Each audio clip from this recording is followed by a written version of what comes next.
What is up, Multiverse? Seb here, and today we're back for more medieval fantasy RPG, and I'm gonna continue my journey as a wizard, but I'm nearing death because I only have one life point left. And last episode, we faced the deadly harpies, and some demons stalked us in a very dark area of this villain's lair, this evil tunnel, evil maze, and now I'm just gonna continue with my journey. Let's see what will happen next, and I think we're going to face a lot of enemies, so let's just continue. Of course, your magical master key. In your near panic, you had almost forgotten. You hold the key to the lock until it vibrates and then you insert it.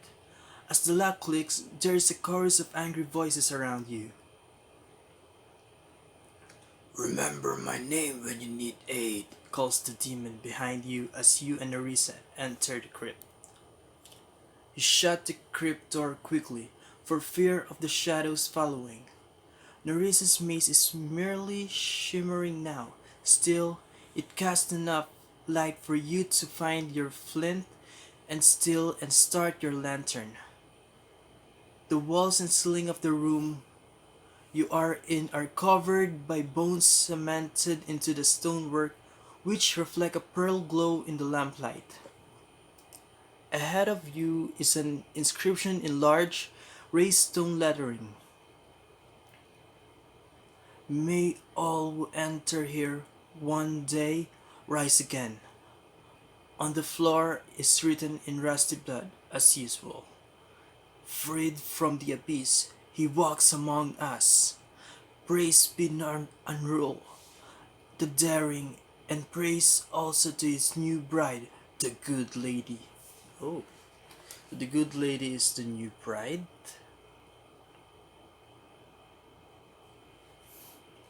In the middle of the floor, there are spiral stone stairs going down into the darkness. The air is stale and slightly putrid. Faintly, you hear moaning and shouts echoing from somewhere deep, seemingly, in the catacombs below. Okay. This place stinks of death, you say. Is this not crypt? Asked Narisa. I must rest for a while. I have been sorely taxed and must regain some strength, you say. For a moment, Narisa gives you a look as though you are half mad and then chuckles. Very well then, but I should not wish to lie down for a good night's sleep here. Okay, let's continue. Okay, so we gain 2 life points and gain 3 mana points, and 1 morale. Okay, it's a good thing. So, okay. Sometime later, Narisa wakes you up from your meditation.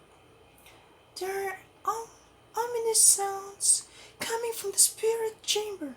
There may be more than demons in there, and sooner or later they will come through here.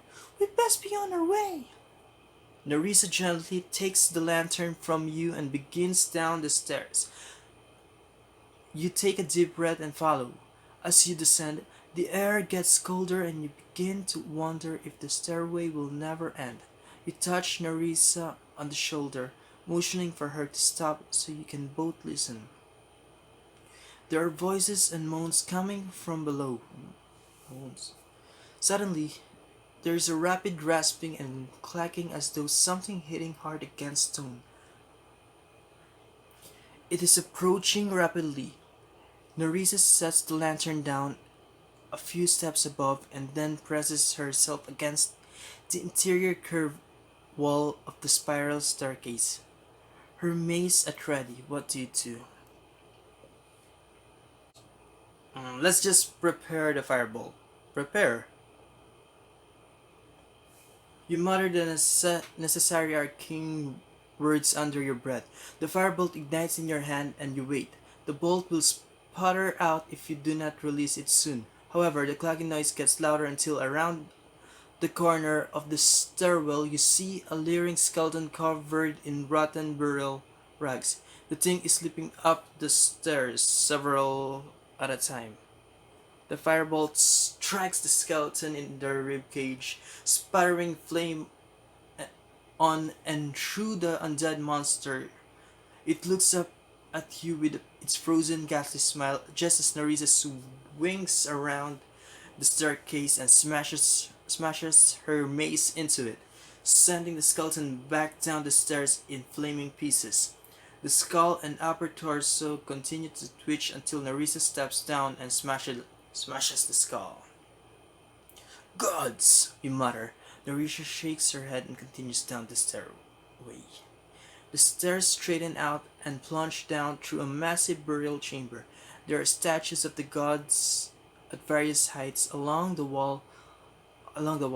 The gods have their arms raised as though in gesture of greeting, and these arms are afire with green flame. Level after level of sarcophagi or sarcophagi, we'll go with that, are inlaid into the walls. Narrow stone walkways run along the sarcophagi, and these levels of walkways are in turn connected by stairways going from the bottom to the top of the chamber.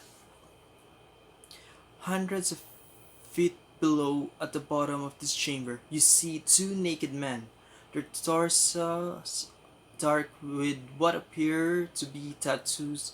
They are chanting together with their hands raised high. Another group of naked men. You watch this for a few seconds, and then you hear a bang below on the opposite wall as one of the sarcophagus lids falls onto the stone walkway.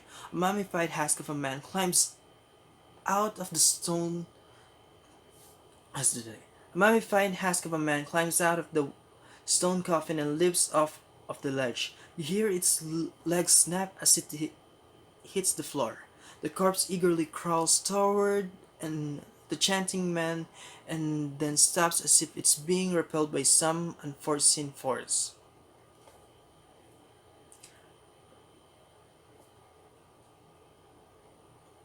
There is nowhere to go but down into this chamber and out through a passage that's just visible from here. One spell that you do not use often because it takes several seconds to cast, but that might just work in this situation. It's an invisibility spell. You have time to cast this on yourself and Narisa. You could then attempt to sneak past. On the other hand, it takes a fair amount of power, and will it really allow you to simply walk past all three of them? What do you do? I want to wait. Um, hmm. If we let's just use invisibility spell. And I lost I lost some mana points and then still loses a life point. No, 2 life points. Oh my god. The two of you retreat up the stairway and out of sight of the burial chamber. We must hold we must hold hands or else may bump into each other. Being invisible does not allow you to see the invisible, you say. Narisa grabs your hand in her mailed fist and you cast the spell.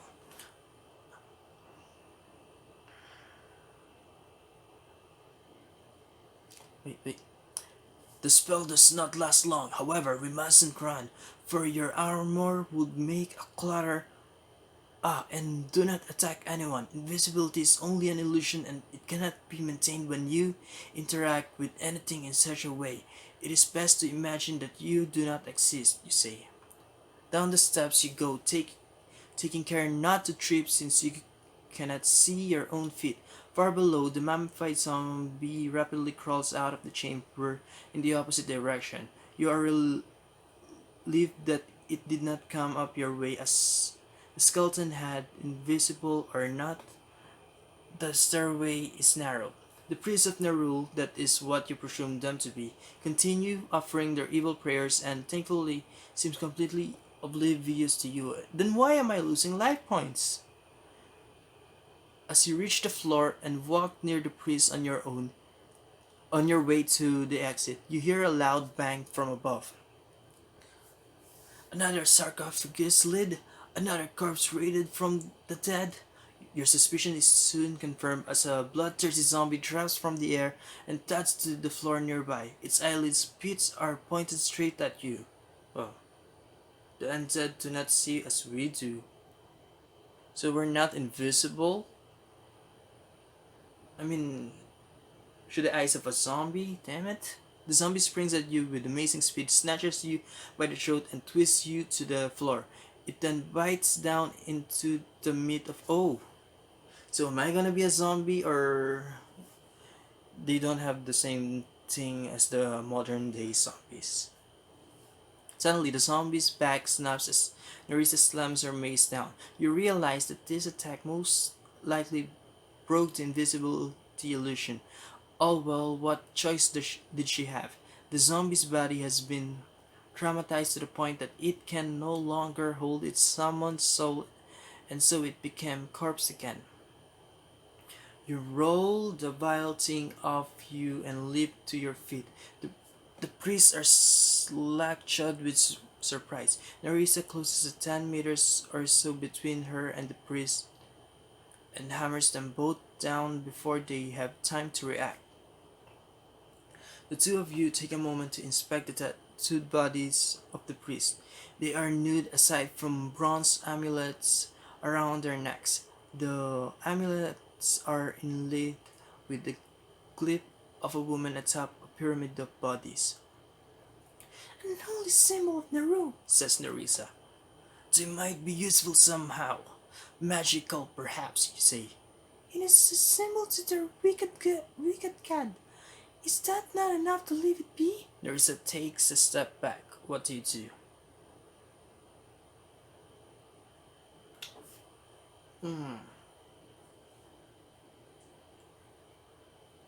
Yeah, but we might be able to use it. Because I don't have enough. Do I? I have spendables, but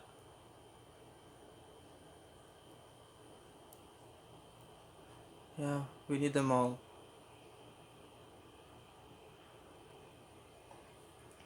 Okay, so what do we do? Should we take the amulets?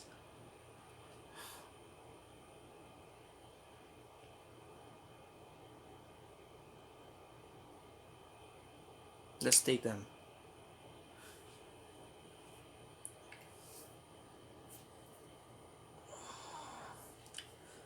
Do you remember how that zombie would not approach the priest? Perhaps these amulets are warded against the undead. Even the children of Nerul must protect themselves from the master they raise, you say. Nerissa looks at you dubiously. Well, it is true that the corpse newly awakened will feed on anything, and these men are wearing nothing else that could be protecting them. Smart choice, smart choice. You pick up one of the amulets and put it around your neck.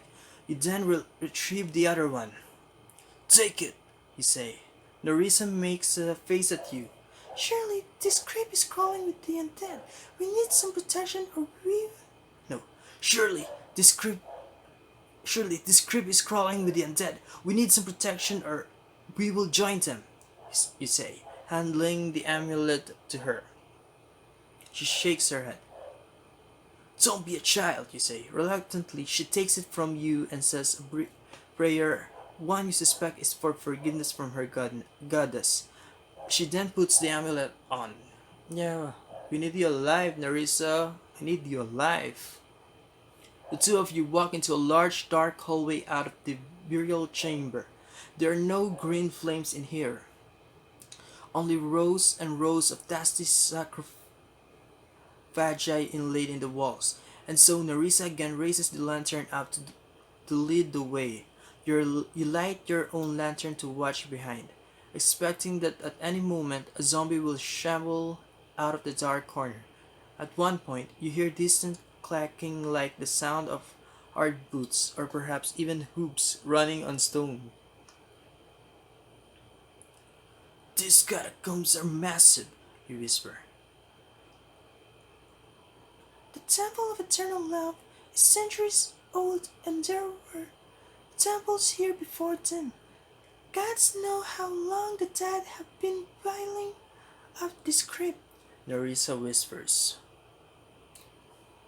"A great deal of material for this priest to work."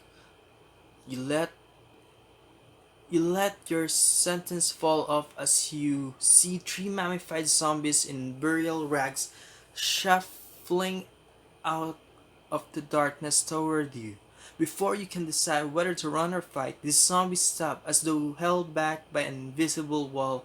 They groan in anguish. Oh, okay, so the invisible wall is made by the amulet. The amulet? No, the amulet. I told you they will protect us. You smile at Nerissa. "Let us put it to the test then." Nerissa walks toward the zombie, grudgingly, as though being pushed aside by a huge invisible hand. The zombies part for her. You follow behind, and the two of you continue down the hall. "They seemed rather sluggish," you whisper, looking back into the darkness. "Likely the wretches were raised some time ago. Their souls will starve from this world soon," says Nerissa. It is not long before you feel a bit of a breeze and the hall opens up into a great cavern. There is the sound of running water nearby, and off in the distance is a green flickering light. Not far into the cavern, your lanterns illuminate a narrow underground river. Its water is like black, shimmering silk. "What do you suppose that is?" you ask, pointing to the distant green light. "Some form of wickedness. To be sure, we shall investigate, but keep our lanterns dim," says Nerissa. The two of you follow the underground river toward the light. It appears to be a huge statue, although you are not yet close enough to make out the details. Some kind of pyramid.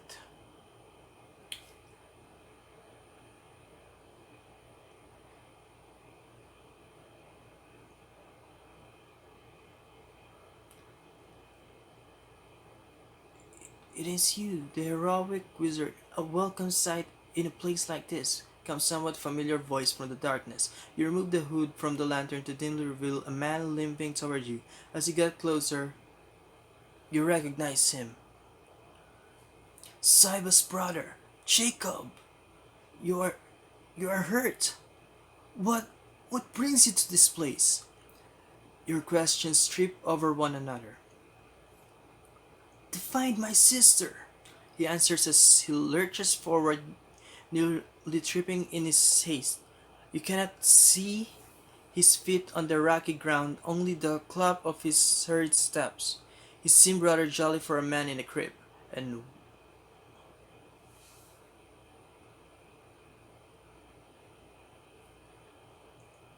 oh, okay. Feel like this is a trick. Let's attack him. Wings! That is what is behind his back, you realize. You could use a spell to attack or your dagger. Either way, you will match his pretense of friendship long enough to catch him by surprise. How do you attack?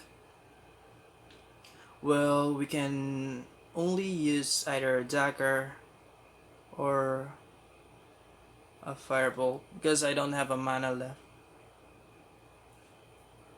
Hmm. Hmm. Let's use a firebolt. You know what? Let's use dagger. And that's a bad decision, I guess. A front.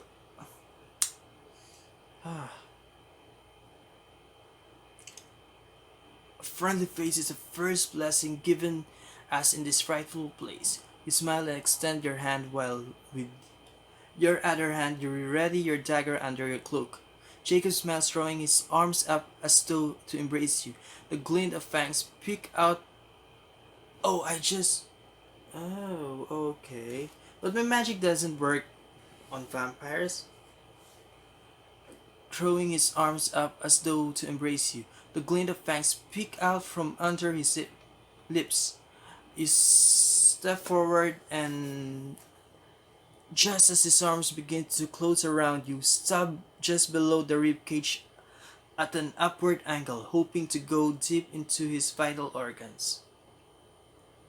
The dagger strikes home and Jacob's fang mouth opens in a shriek of anger and surprise. Giant bat-like wings unfold from behind his back. He grabs hold of you and you feel your bones crack and your skin tear as he squeezes you like a vice. You cannot breathe. Jacob stamps his feet, which you now realize are cloven hooves. He leans forward to bite you, but you slash at his throat. Hot blood spills out onto your face. He lets go and with a few tremendous beats of his wings is away across the river.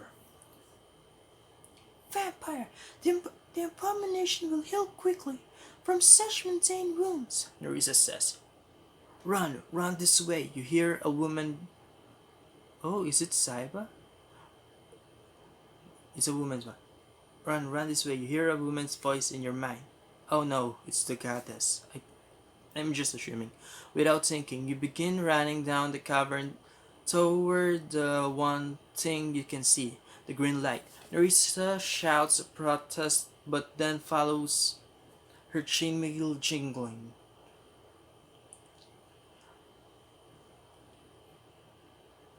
I will, I will trade you, you hear shouted from behind. You pour on the speed. The green light turns out to be a burning statue of a jumbled pyramid of withered, tortured bodies rising up from the earth with their hands held up in desperation. Atop this pyramid stands a tall, beautiful woman. She smiles down at the tortured soul beneath. Underneath this great, ever-burning fire is a richly carved wooden door. What the hell? At this sight, you stop in your tracks. Other than the set of doors, the cavern is a dead end. It is then that you hear the beat of wings from the darkness behind. Come in, come in. My brother. Oh no, wait. Come in, come in. How can I do? Come in, come in. My brother will kill you if you do not come in. The female voice commands. You feel compelled to obey, and yet that is exactly what makes you uneasy. Wait, brother, so that's Saiba? On the other hand, that cloven hoof vampire is after you, and you no longer have the element of surprise on him. What do? Let's just go through the door. Despite the large size of the doors, they open easily and without a sound. As soon as Nerissa gets in, you slam them shut and bar them. You are inside a large room lit with green light, although no torches or lanterns are visible. In the center of the room is a great richly carved dining table covered in golden silverware. Around this are white silken curtains that partially conceal the dining area. The chairs surrounding the table are plush, although the dyes in the fabric have faded with age. In one chair sits a young man. His wrists and legs are bound. He appears to be unconscious or dead, his head lying to the side against the headrest, exposing a blood-smeared throat. In one of these chairs sits Saiba. There is Saiba! Although you barely recognize her, her eyes are alert, so much so that they appear to emit light of their own. While her face is relaxed and ivory white, she wears a fine crimson dress. Wait, how can she communicate with me? It is well you followed my prompting take refuge here. My brother has a horrible temper as of late, she says with a pleasant smile. She stands up and steps over beside the unconscious man. Did you speak to me out there? How? Oh, I knew it. She's a vampire now. Your sentence is cut off as her voice enters your head. Yes, I can do. Yes, I can do a great many things now. I have you to thank for that. Her smile broadens and she runs her tongues across two pearly white fangs. Oh yeah, she's a vampire now. Definitely a vampire. You see, she says out loud, you freed me from that ruin of a castle, and then I found this woman's lovely body to ride straight into your city.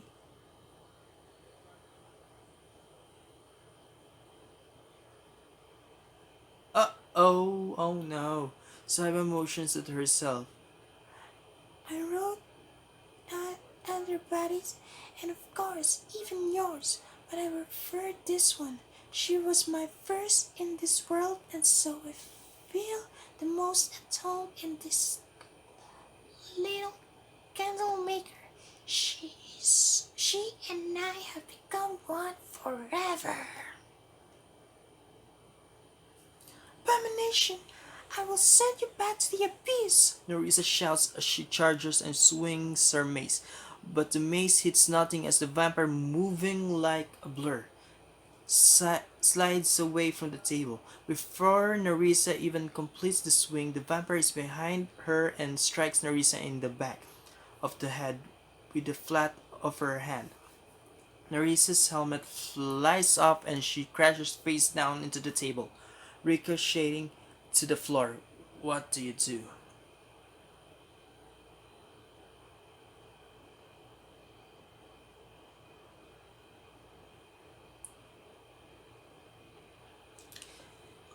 But the fireball doesn't work, right? And I don't want to attack. Let's try pleading for once. But yeah, it's yeah, and we might be able to save Saiba if we plead. I beg you not to hurt her. You say I aided you? I ask you now not to hurt her. Saiba fixes her eyes on you. Her pupils are like bottomless pits. There is no sympathy there. Sit and let's do a sit and watch. She commands in your mind. Like a puppet, you do as you're told and take a seat at the table. You try to move to cast a spell, but you cannot will yourself to do so. With one hand, Saiba picks Nerissa's limp body off the floor and tosses her face up onto the table. The vampire points to her fangs. They're, they're, they're common to nearly all of us. You see, when a demon merges with a mortal, the mortal's body takes on some features of the demon's native form. I brought along only my teeth. My brother took a few other characteristics.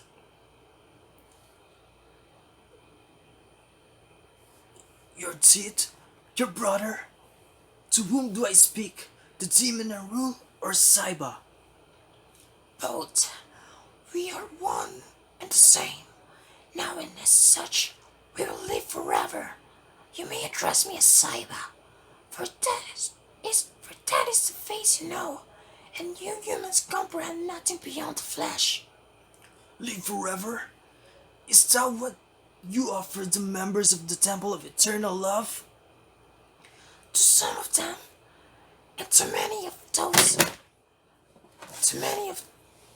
I have already made good on the promise, and a few who are not so willing, like my brother, who you just met.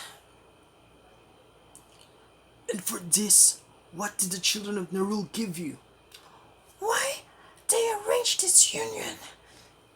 Saiba gestures at her body. there are a few vampires in this world, and not at all in this region. The children of Nerul performed the ritual needed to make the transformation, a transformation that nails me to this world. Of course, this is not their initial plan. Back at the castle in Furnace, the children of Nerul were practitioners of pretty rituals, rituals that even found my master's ear, and so he provided them some minor aid. The Book of Dirty Secrets? The Book of Dirty Secrets? Is this the aid you speak of? To write them such a book? You ask. Cybele laughs. Ha ha ha! Book of Dirty Secrets indeed. And yes, I did dictate its writings. She pulls from the fold of her dress the human skin-bound book you had found at the castle.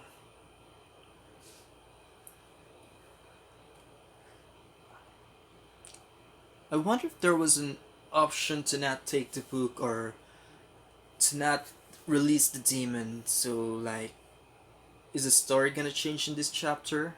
Yeah, I wonder. No one's talking.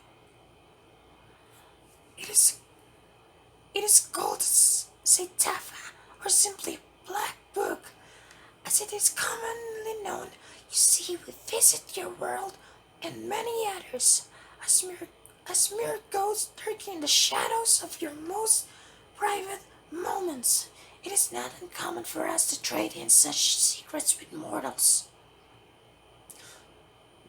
Neryl's children gave sacrifices to your lord in exchange for this book? You ask. Yes, a handful of the children of the Yes, a handful of the children of Neryl took up residence in that ruin and used it as the base for capturing human offerings to my lord. He in exchange sent me as his messenger of truth. They're doing different voices. Cyber frowns.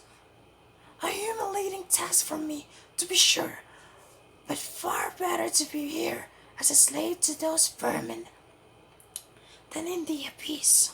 In any case, the children of the rule assigned to Castle Inverness were not so stupid as to allow me to roam freely. They cut me down in their dungeon, trapped behind their wards. But then, something happened that they did not expect.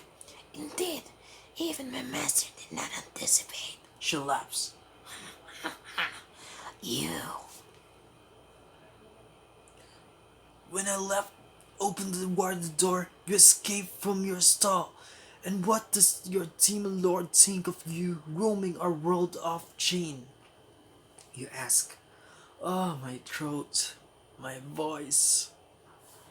It is true, I am free. And yes, my master is very displeased.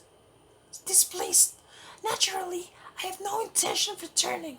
There are no amends I can make now. Therefore, I will defy the abyss at my leisure. And now, if you will excuse me, I have more of my brethren to bring over. With that, Cybele leans down and sinks their teeth into her Risa's neck. No! You shout for her to stop, but your pleas only seem to make her suck and go faster. No, don't kill Nerissa. Oh, come on. Goddess Aletheia, please protect Nerissa. Soon she stops, lifts her blood-dripping chin and says, Tartarus, the schemer, I call upon you to take this flesh as your own. Gods, you killed her. Aletheia will have... Your involuntary silence with a lift of Cybele's finger. Oh, she is not dead. I do not offer Tartarus a soulless corpse. That would only create a beast mindless with hunger. This child's soul tips on the edge of a knife. She bites down again, takes a gulp and says, For a proper union, a soul must be weakened, prepared, You might say, but but not gone. this pattern continues. Saiba, although you could just as easily call her and rule, continues to drink a little and then intones the demon's name. You want to shout at Narisa to fight, to not let the demon this Tartarus take hold, but you are paralyzed by Saiba's demonic will. Finally, you see what you feared most. Narisa's eyes open. Tartarus, at last! Saiba says as she stands up and backs away. Narisa smiles in response, her long fangs clearly visible. You then see something bulge out of the black of her chainmail. Narisa's face contorts in pain. She rips up her chain shirt out from the back of her tunic, rips out two dark rods. Tartarus, you brought along your wings. An excellent choice. Saiba laughs. The dark rods grow much longer, and then unfolds into huge bat-like wings. Now, Tartarus, you have lost much blood. You must be thirsty. Saiba points at you. There, we all prefer live meat. As she says these words, you can now speak and move. Narisa, kill her! Kill the abomination! He shouts. Tears of blood well up in Narisa's eyes. She glares at Saiba for a moment, but then looks again at you longingly. Do not waste your breath. Your beloved cleric is fused with the demon Tartarus, and Tartarus in turn is bound to me, his summoner. Saiba walks over and begins stroking Narisa's long blonde hair. Tartarus, do as I say, and feed on this fool. Make him one of us. The new vampire takes a step in your direction. You can tell she is torn that the two halves of your soul must be warring bitterly. Nevertheless, you doubt what is left of Narisa can hold out long against a demon likely to be thousands of years old. What do you do? You know what? I wanna. There are two options: run or prepare to be turned. If I run, I think both of them can catch me and just kill me instantly. So I think there's gonna be a plot twist, but I might be wrong. But let's just say prepare to be returned. And I died. I was wrong. There's no point in resisting. You reason. They will force you anyway. Did I die? Yeah, I died. They will force you anyway, which would be demeaning at the least, and could get killed. If you want to destroy and rule and undo what you inadvertently played a role in bringing about, you need to stay alive. Alive as a vampire? What does that mean? And what will remain of my soul, you wonder? There is little choice but to find out, you nod Narisa.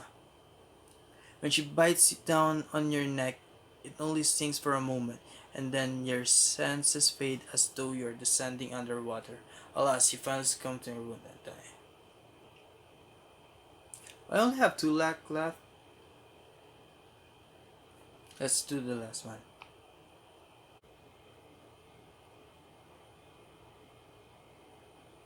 Prepared to be turned. There is no point in resisting.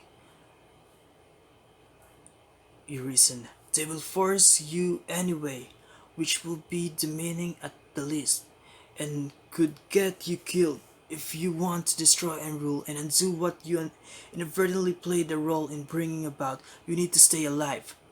Alive? As a vampire? What does that mean? And what will remain of my soul, you wonder? There is little choice but to find out, you nod at Narisa. When she bites down on your neck, it only stings for a moment, and then your senses fade as though you are descending underwater. Dimly, you hear Saiba giving instruction. Not too much. Not too much. Do not kill him. Is that what I was using earlier? In response, Narisa slows her gulping. Balor the Cruel, I call upon to take this flesh as your own. Intones Saiba. What if I call upon a demon to transform me? A demon I choose, you wonder. Although you obviously do not relish the thought of any demon invading your mind and body, at least it will be one not Saiba's choosing. You remember the names of some of the demon's souls you met in the holding chamber. Which do you... Okay, this is gonna be interesting. Delvac the Chaotic, Sarandel the Cunning, Farnelius the Indomitable. Okay, so which one do we choose? Let's go with... First, let's go with... First, it's like... Ah, I wanna choose Delvac. Andrew thinks he can control me? Not if I unite with chaos. Is that a good choice? Even as your life ebbs away, you master the strength to whisper, Delvac, the chaotic, take my flesh as your own. And if it is I who invites the demon rather than Unrule, will the summoned soul be bound to my will rather than Unrule's? Unlike the minutes of ritual you observe during Narisa's transformation, your transformation takes place almost at the same instant of your invitation. Perhaps the invitation of your victim trumps that of the maker.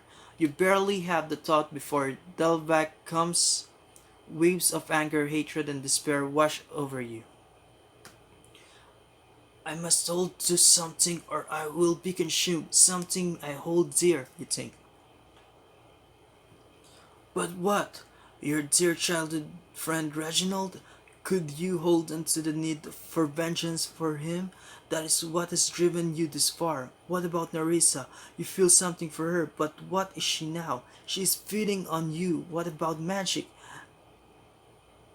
That has been a love of yours as long as you remember. But what is it to hold onto magic? I don't want to use Reginald, the vengeance for Reginald because that's a negative force. So I think that chaos will consume me, and love for magic.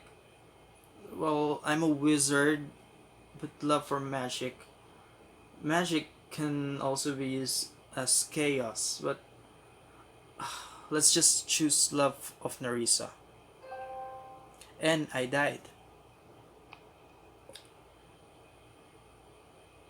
Perhaps Narisa is a monster now, but you remember her. Her courage, her faith, and her compassion. Most of all, you remember her compassion. You recall when you first met in the dungeons, her eyes on you. She was like the sun. As you set your thoughts on Narisa, you are dimly aware of the dark storm around you. The demon is ripping through your mind with glee, finally free to exert his terrible will. You hold onto Narisa's memory while silently praying to her goddess. Goddess Alethea for protection, and then it is over. You find yourself on the floor, a small pool of blood beneath you. Your vision and hearing return, and are even heightened well beyond your former human limits. You wince in pain and magnitude of your senses. We are one, you and I. We shall never die, says a voice in your head, like your own, but not yours. You smile at Narisa as you rise from the floor. You then turn your attention to Saiba. Come, Balor, take. Saiba begins. I will rend you to bits, you shout with a voice that is not your own. You launch yourself at Saiba. She dodges to your left, but you manage to grab her by the arm. Oh, because it's gonna be a fight, I need more life points. In a frenzy, and you bite and rip with new-found fangs as you stab with your dagger. It is clearly that you caught her by surprise, and so Initial blows are effective in an answer. However, Saiba is strong and she rakes you deep across the chest. Let's do that again. We are one, you and I. We shall never die, says a voice in your head, like your own but not yours. It is time to bring justice, demon. There is no justice, there is only power. Then it is time to rise up and seize it.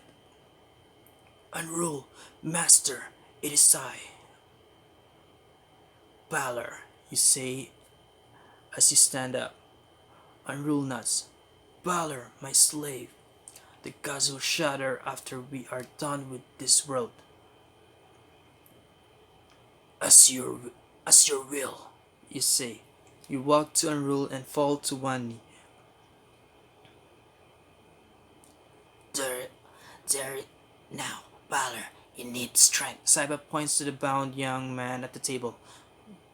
This one is still fresh. After we have eaten, we shall start with.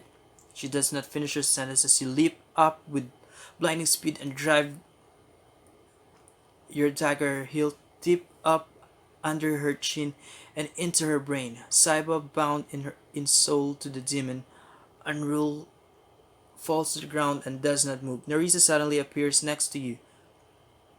Such a loathsome thing to bind me. I take heart in this soul returning to the abyss, even as I mourn what I did to you. You smiled mirthlessly, and what?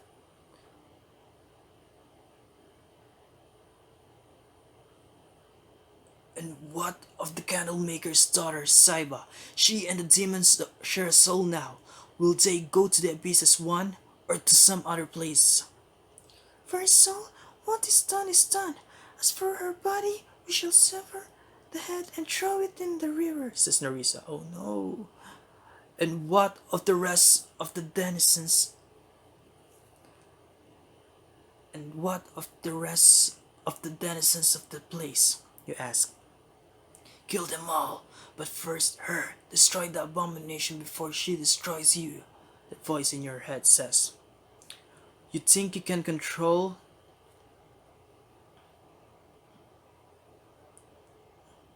the demon inside you for now, but do you want to? After all, it takes a demon to know a demon.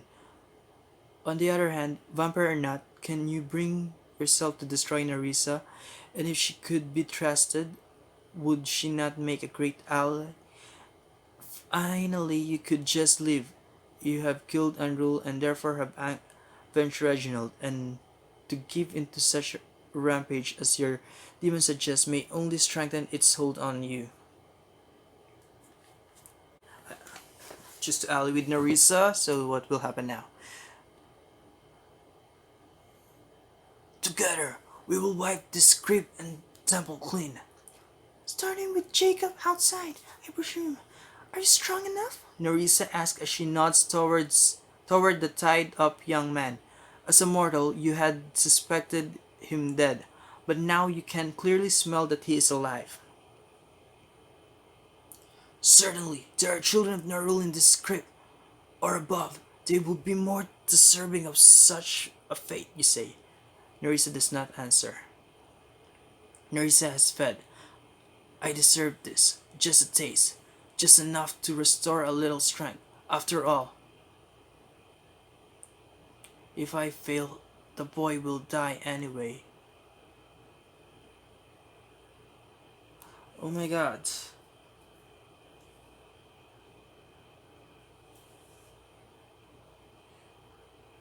Yeah, I was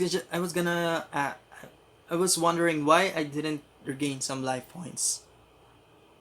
But if I feed on the man, you know what? Let's feed on the man. Oh no, Breaking Bad. That move was morally dubious. Well, yeah. I need some life. I would die But yeah, I get that morale will decrease. Still have 22. Still good, Narisa. We still good. Just a taste. Then, you say. The man shudders as you bite down. It's so good. You want to stop but cannot bring yourself to pull away. When you awaken from your ecstasy, you are on the floor on top of the now drained dead man. Gods forgive me, you matter wiping your face. Narisa's eyes are sad, but she says nothing. Narisa, I'm sorry. Oh, please don't have it ruin our relationship. Jacob waits, I can smell him, you say. There are two of us, says Narisa. Nevertheless, I think we should prepare. He waits in ambush, no doubt. There is only one exit. We can do little more than stand back to back. Let's do walk out back to back. 4.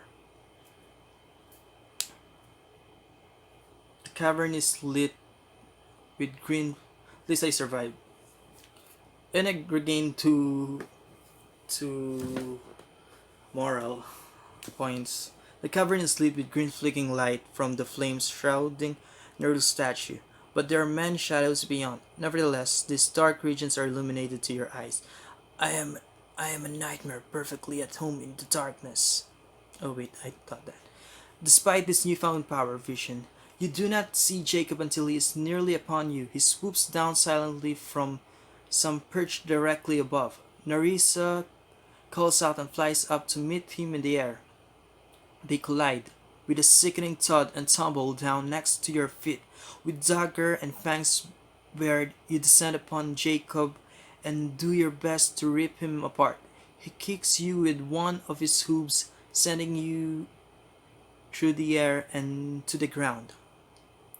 Just as you stand, Jacob streaks into you, meeting your chest with his shoulder like a battering ram. There is a sickening cracking noise in your rib cage. Ouch. Down you go again with him on top of you. However, you thrust your dagger up into his abdomen and slice sideways. He screams in pain as he rolls off, gripping the gaping slit. Narisa puts him into a headlock from behind, allowing you to get up onto your knees and slash away at Jacob until he is motionless but bloody mess. Let us be certain these villains do not rise again, Narisa says. You nod and then with your dagger saw off Jacob's head. You then go in and do the same for Saiba, then throw both of the heads into the nearby underground. Oh man. Damn, I feel sad for Saiba. Life increased by 23. The rest of the night is a blur of slaughter. The two of you are terribly effective together. Yeah, we're slaughter baddies. You start with the, let's just call it slaughter couple. You start with the crypt, no longer needing a lantern. You stalk through the pitch black labyrinth of sarcophagus lined halls and chambers. The zombies shy away at your approach, but of course, you rend them apart all the same. There are living priests down here too, performing their wicked ceremonies. You fall upon these men and women greedily, not trying to turn them. Rather, you drink and then kill swiftly. Oh yeah. By the time you have worked your way to the upper chambers of the temple, you are so overfed that you are vomiting blood. After that, you only break the necks of the living you encounter. Most of the children of Nerul you find in the temple are engaged in mundane activities like eating or sleeping, but you give this no more mercy than those you found in the crypt. Nevertheless, at some point, you are able to control your rage and the voracious demon inside enough to keep a few of them alive, bound and gagged. You will want them for questioning later. You finally make it back to the entrance chamber of the temple, where you catch one harpy on the floor. She's so intent upon the remains of some child she has snared. She knows nothing of you before you yank her head around. Yeah, take that, you harpy bitch. The crack of her spinal column snapping fills you with a moment's pleasure. Nerissa, meanwhile, unfurls her wings and takes flight after the other sisters.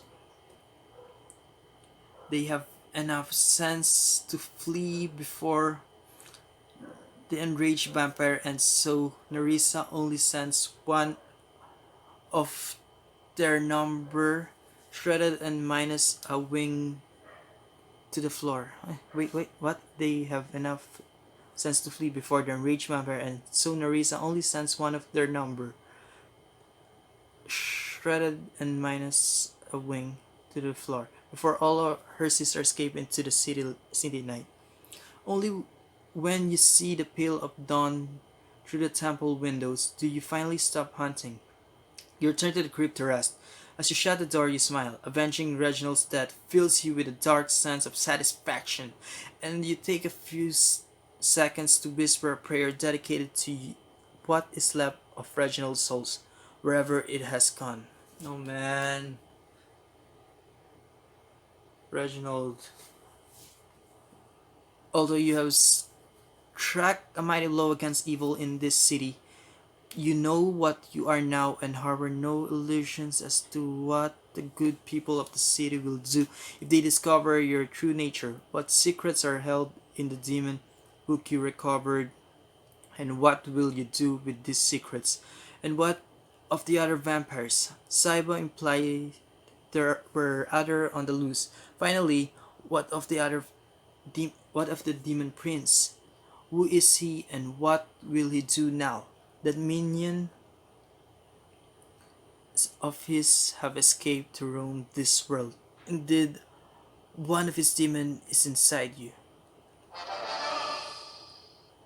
Okay, man, completed. Okay, guys, yeah, I think this chapter is really hard. I've been playing this with on like a knife's edge, and having really low life points all throughout the game, almost all throughout the game, and but it was really interesting. Didn't expect for my character for me to turn into a vampire. I love I love vampires, like really love them. So it's really great that my character became a vampire. And but sucks that there's a demon inside me now, and feel pretty bad for Saiba. Like uh, I wish I could have saved her, and like we saved her back in the castle in Vernus. But yeah, don't know what's gonna happen next. Like the Demon Prince, who else are we going to fight? Unrule has been defeated, or at least for now. Hope he won't come back. Like, oh man, Saiba. Didn't expect Saiba to be the vessel for Unrule. So yeah, at least both of us, Narisa and I, are fighting side by side again. Basically, rode the murder train, the slaughter train. We murdered a lot of the bad guys. So yeah, we're gonna continue this next time. Please hit like and please hit the subscribe. Comment if you want. Comment anything. If you enjoyed this, please hit like. Yeah. And for now, bye bye.